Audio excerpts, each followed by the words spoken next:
Uy, bumalik ka. Alam ko naman na babalik ka. Kasi, paano ka makakagalaw pa nang hindi mo nalalaman kung ano nangyari? Nandito na ang mga sagot sa mga tanong na buong gabing ikinalat mo sa utak mo. Pero babala lang, hindi lahat ng gusto mong marinig, yung maririnig mo. At hindi lahat ng inaasahan mong mangyari, yung mangyayari. Kaya handa ka na ba? Itutuloy na natin ang kwento ng Ang Balikbayan Box ni Eman. Kung hindi nyo pa napanood ang part 1, daan-daan lang. Ikukwento ko muna ng maikli. Ako si Rosalinda, caregiver sa Dubai. 4 na taon nang naninirahan doon dahil sa masakit na naranasan ko sa dating asawa ko. Doon ko nakilala si Emmanuel, isang driver at handyman. Pabait, masayahin, pero may sariling sugat din. Namatay kasi ang kapatid niyang si Buyet sa isang aksidente sa trabaho. Nagmahalan kami. Pero nagsimula akong magduda dahil may pera siyang lihim na pinapadala sa isang pangalang Adel. At may mga importanteng lakad siyang hindi niya sinasabi sa akin. Isang araw, sinundan ko siya at nakita ko siyang kasama ang isang babae at isang bata. Nag-away kami sa telepono at doon niya inamin. Si Adel pala ay asawa ng namatay niyang kapatid at yung bata ay pamangkin niya. Pero bago pa natapos ang tawag namin, may narinig akong sigaw. Nasaktan si Adel! At biglang naputol ang linya. Ayan tayo ngayon. Balik na tayo sa gabing yon. Hindi ko na inisip pa. Tumakbo ako papuntang compound nila Emmanuel. Mga 15 minuto ang layo mula sa kinauupuan ko. Habang tumatakbo ako, ang isip ko'y puno ng paano kung masama ang nangyari. Paano kung huli na ako? Pagdating ko sa labas ng building nila, may ambulansya na. Nakita ko si Emmanuel, nakaluhod sa gilid ng kalsada. Hawak niya ang kamay ng isang babae na nakahiga, si Adel. Malapit sa kanila, umiiyak ang batang lalaki, si Bujoy. Hawak-hawak ng isang kapitbahay. Lumapit ako. Hindi na kami nag-usap ni Emmanuel. Yumakap lang ako sa kanya.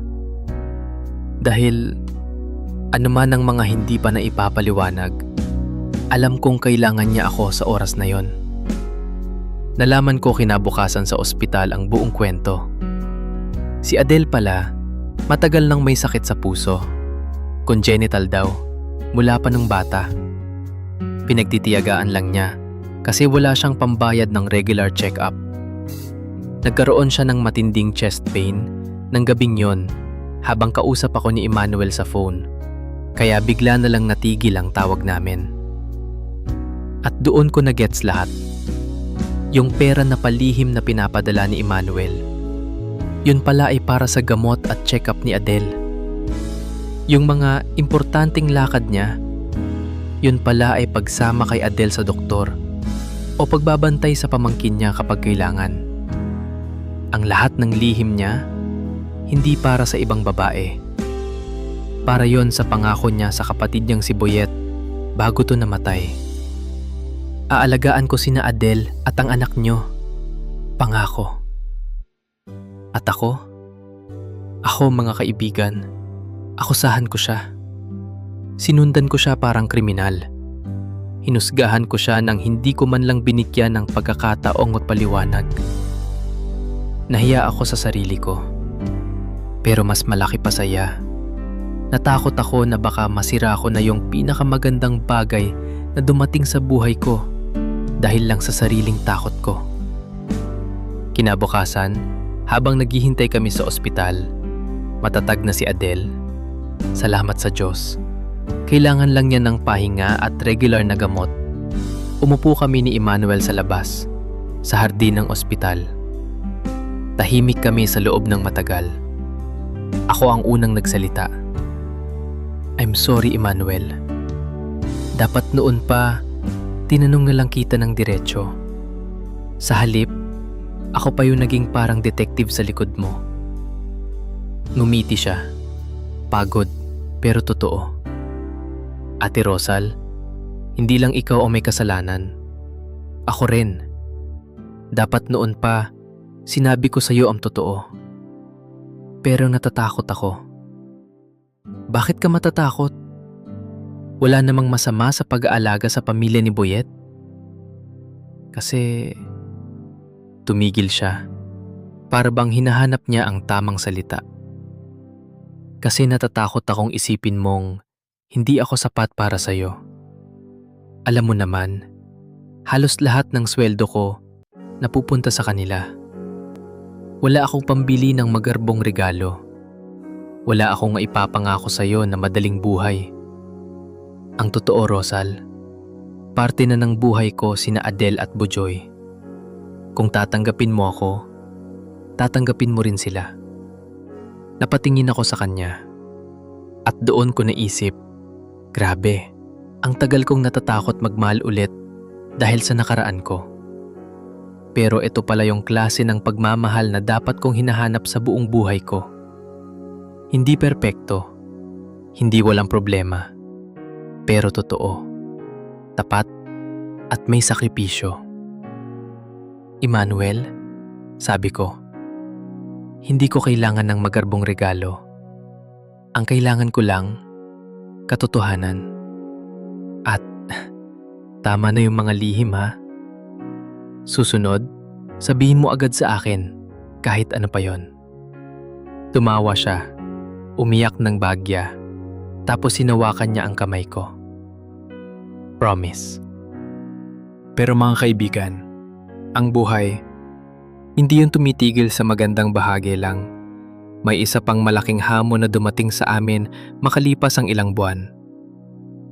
Nalaman naming pareho na magtatapos na ang kontrata ko sa Dubai. After 8 months, kailangan ko nang umuwi sa Pilipinas dahil hindi na rini-renew ng amo ko ang mga caregiver. Magsasara na raw sila ng negosyo doon. Samantala, si Emmanuel, 3 taon pa ang kontrata niya at kailangan niyang manatili dahil doon pa lang niya kayang tustusan ang pangangailangan ni na Adele at Bujoy. Dumating yung takot ko ulit. Pero sa ibang forma na ngayon. Hindi na may iba ba siya, kundi kakayanin ba namin to ng magkalayo? Naalala ko yung gabing pinag-usapan namin to. Nakaupo kami sa labas, sa parehong shed kung saan siya unang nangako sa akin na hindi niya ako iiwan. Rosal, sabi niya, gusto kong sabihin sa'yo, kung babalik ka ng Pilipinas, hindi yan katapusan namin. Titiyagin ko to. Video call, tawag, text, kahit ano, gagawin ko. Paano kung mahirapan tayo, Emmanuel? Alam mo naman ang mga kwento ng long distance na nasira dahil sa layo. Hinawakan niya ang mukha ko. Rosal, hindi tayo ordinaryong couple. Tayo, dumaan na sa selos, sa kasinungalingan. Kahit hindi ko sinasadya, sa hirap, sa lahat.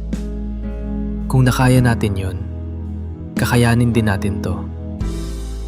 Umiyak ako noon. Pero sa unang pagkakataon, hindi yon iyak ng sakit.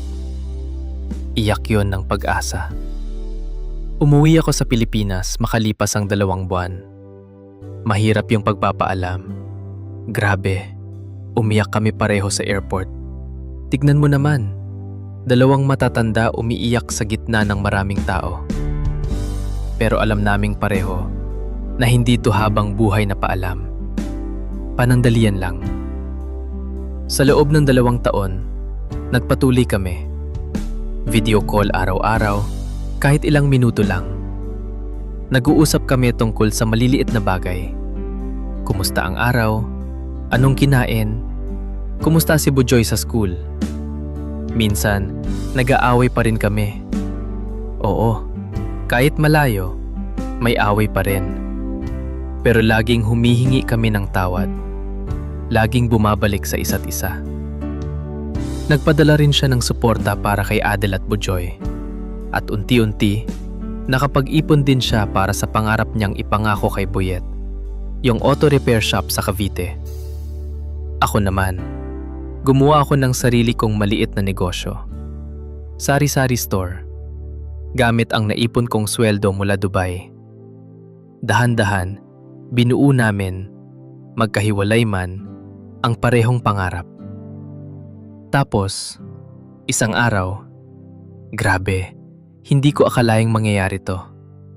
Tumapos na ang kontrata ni Emmanuel. Hindi na siya nag-renew. Umuwi na siya ng tuluyan sa Pilipinas. Nasa airport ako, kasama ang anak kong si Bea, na noon ay 12 taon na, naghihintay. Nang lumabas si Emmanuel, hawak ang isang lumang bag, mas payat, mas maitim, pero nakangiti ng buong buo. Tumakbo ako papunta sa kanya. Iyakap ko siya ng mahigpit. Hindi ko na alintana kung gaano karaming tao ang nakatingin. Uwi na tayo, sabi niya sa akin. Boses niya ay nanginginig sa saya. Ngayon mga kaibigan, magkasama na kami. Hindi to fairy tale ending kung saan biglang naging perpekto ang lahat ha. Magkasama pa rin kaming nagtitiis.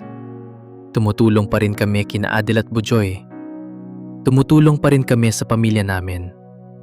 Nagtatayo pa rin kami ng sari-sari store at ng auto shop. Dahan-dahan, unti-unti. May mga gabi pa ring pagod na pagod kami. May mga araw na nagagalit pa rin kami sa isa't isa. Pero, at ito ang pinaka-importanteng natutunan ko, hindi na kami natatakot magsabi ng totoo sa isa't isa. Kasi yun pala ang pinakamalaking aral na natutunan ko sa buong kwentong to. Hindi perpekto ang pag-ibig na dapat nating hanapin. Ang dapat nating hanapin, yung pag-ibig na tapat. Kahit mahirap, kahit may mga sugat, kahit may mga lihim na kailangan pang lutasin. Kasi mas mabuti pa ring magmahal ng may katotohanan kaysa mabuhay ng ligtas pero puno ng kasinungalingan. At kung meron man akong maipapayo sa inyo na nakikinig ngayon, huwag kayong madaling humusga sa taong mahal nyo base lang sa nakikita nyo. Minsan, yung tila kasalanan, may kwento pa palang hindi nyo alam. At kung mahal nyo talaga ang isang tao, bigyan nyo sila ng pagkakataong magpaliwanag bago sila husgahan.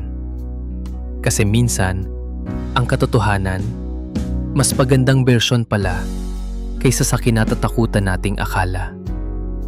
Ngayon, tuwing may tatanong sa akin kung bakit ko pinili si Emmanuel kahit alam kong mahirap ang buhay namin, sasabihin ko lang, hindi ko siya pinili dahil madali. Pinili ko siya dahil totoo. At kung minsan, mga kaibigan, sapat na yon. Salamat sa pakikinig sa kwento ko. Kung may mahal kayong tao ngayon na malayo, o may sugat pa ring hindi nyo pa nalulutas, sana, katulad ko, mahanap nyo rin ang tapang na magtiwala ulit. Hindi biglaan, dahan-dahan lang. Pero sulit mga kaibigan. Sulit talaga. Ako si Rosalinda at ito ang kwento ko. Hanggang sa muli.